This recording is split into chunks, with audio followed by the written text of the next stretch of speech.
Alright, so this iPad has a display installed on it, and as you can see, when I hit the power button, it turns on. If I hit the power button again, I can lock the screen. So short press on and off, and if I hold it down, which I'm going to do now, we can go ahead and power the device off. Now this is a screen that I got on eBay, and I'm going to show you what the problem is here.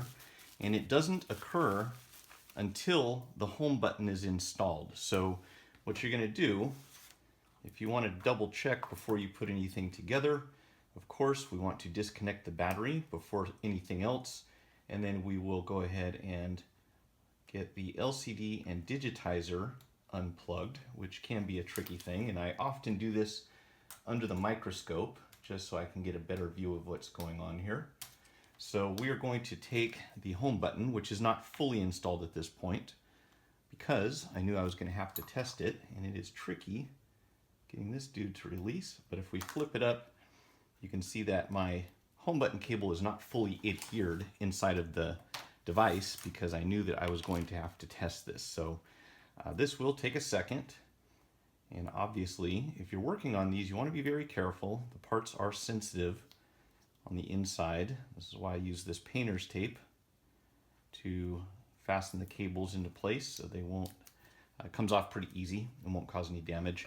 And then if you don't have magnification, and hopefully you have better eyes than I do, because I have to do this under a microscope. Otherwise I have a difficult time lining everything up, and it is just a lot easier to see what you're doing. If I had any power running through here, of course, I would not be using metal tweezers, but right now there is no electricity present, so this is not going to be an issue.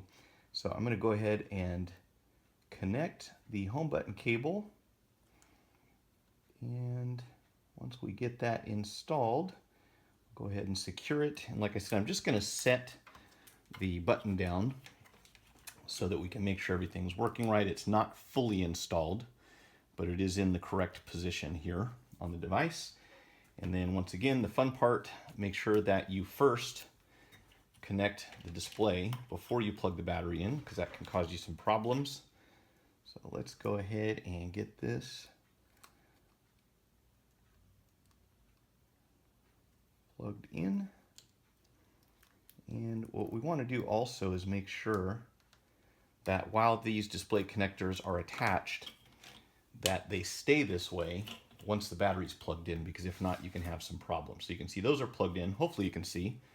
I don't know how well that shows up on the camera, but I'll go ahead and connect the battery. And then I'm just going to kind of set this up against here, like so. Whoa, let's make sure it stays straight. Okay, we'll bring this back a hair. All right, so now, you notice another thing, the device turned on as soon as I plugged it in, so that's a bit unusual, and I believe this has to do with that circuit that is affecting the lock button. So if I hit the lock button now, nothing is happening. If I hit the home button, well, let's squeeze it like this. Okay, if I put pressure on the home button, again, nothing happening, right? And this is because if you long press the power button at the top, you will see, let's see if I can press it down properly. You'll see that I can prompt it to power down, but what I can't do is lock the screen. Every time I click this button, nothing, I know you probably can't see that, but hopefully you can hear. Nothing happens when you press the lock button, and eventually the screen will time out and you won't be able to wake it up with anything except for holding the power button down for a long period of time, and then it gives you the prompt to turn it off. So I can turn the device off with the power button, but I cannot put it into sleep mode, nor can I wake it up. And this, I have been told, is a known issue caused by a defect in the soldering in this area down here that causes an issue with the home button that actually interferes with the lock button. So I do think that it's kind of ridiculous to have to make a video like this when you have a problem with something that you purchased. So, you know, unfortunately, it's just not realistic for me to make these videos every time I have a defective item.